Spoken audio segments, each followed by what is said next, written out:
राजा कइला का हे राजा बिना गवनवा लोड भइल बा राउर पर्सनल गाड़ी हे राजा बिना गवनवा लोड भइल बा राउर पर्सनल गाड़ी बिना गवनवा अइला सजनवा काहेले ससुरारी हे जी काहेले ससुरारी हे राजा कहिला का हे राजा बोला ना हे राजा बिना गवनवा लोड भइल बा राउर पर्सनल गाड़ी हे राजा बिना गवनवा लोड भइल बा राउर पर्सनल गाड़ी।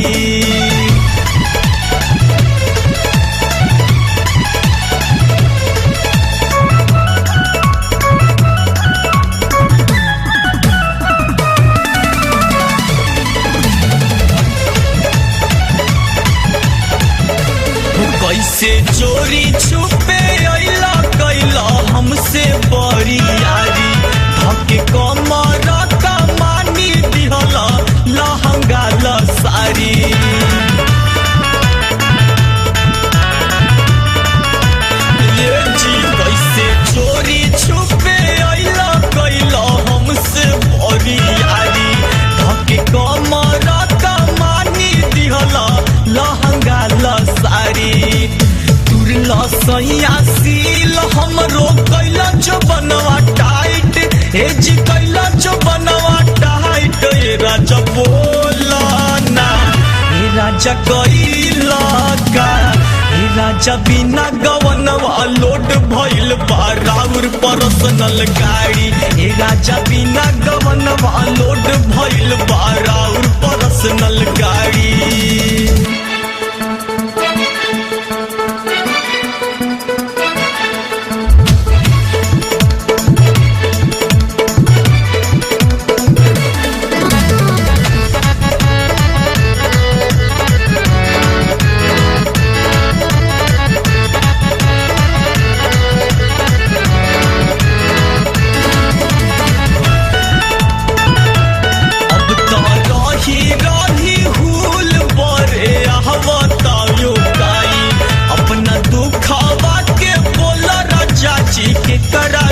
सुनाई कि अब तो रही हुल बरे बतायो काई अपना दुखवा के बोला राजा जी के करा के सुनाई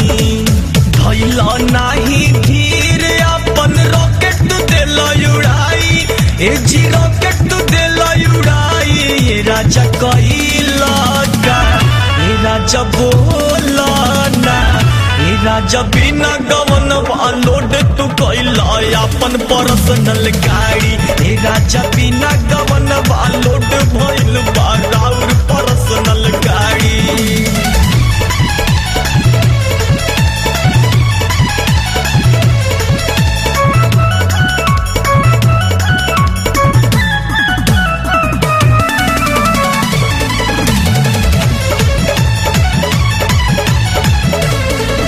ना देर करा जितेंद्र बलमुआ दीन देखा बाबा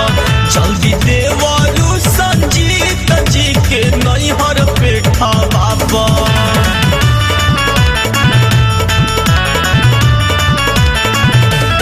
अपना देर करा जितेंद्र बलमुआ दीन देखा बाबा जल्दी देवरू संजीत जी के नैहर पेठा बाबा रहब जे नैहर में ऐसे होई जगह साई बलमुआ होई जगह साई राजा कहिला का राजा बोला ना राजा बिना गवनवा लोड भइल बा राउर पर्सनल गाड़ी हे राजा बिना गवनवा लोड भइल बा राउर पर्सनल गाड़ी बिना गवनवा अइला सजनवा काहेले ससुरारी हे जी काहेले ससुरारी हे राजा कहिला का हे राजा बोला ना हे राजा बिना गवनवा लोड भइल बा राउर पर्सनल गाड़ी हे राजा बिना गवनवा लोड भइल बा